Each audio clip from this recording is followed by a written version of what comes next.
నా బాధ కాదు, నీ బాధ ఏంటి? కాదు 10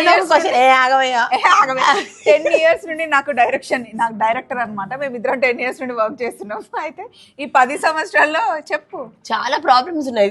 చెప్పంటది మనం చెప్తే వినదన్నమాట. ఏదైనా ఒక విషయం సగం వింటానికే చిరాకు నాకు, రెండోసారి కూడా వినాలా? నన్ను ఒక క్వశ్చన్ అడిగింది ఏదో, అక్క మీది ఏంటి 10/21 మీ అబ్బాయి బర్త్డే, మా ఆయనది 10 నాది 20 అని నేను చెప్తున్నా. నాకేసి ఇట్లా చూసి రికార్డ్ చేయండి అంటే అసలు నేను చెప్పేది తనకు సంబంధం లేదన్నమాట.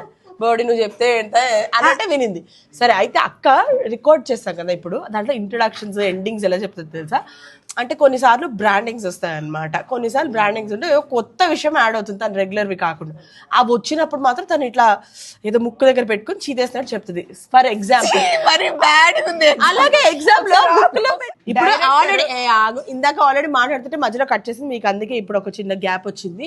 అయితే ఎలా చెప్తుందంటే, ఆశీర్వాద్ మసాలా సమర్పించు మీకోసం మళ్ళీ నెక్స్ట్ ఎపిసోడ్ లో కలుద్దాం, until then tata bye bye, మీరు మళ్ళీ కలుద్దాం అని ఇట్లా మొత్తం ట్యూన్ గా చెప్తుంది. అక్కడ ముందర వరకు ఏమో ఇట్లా చాలా స్ట్రైట్ గా చెప్తుంది అనమాట.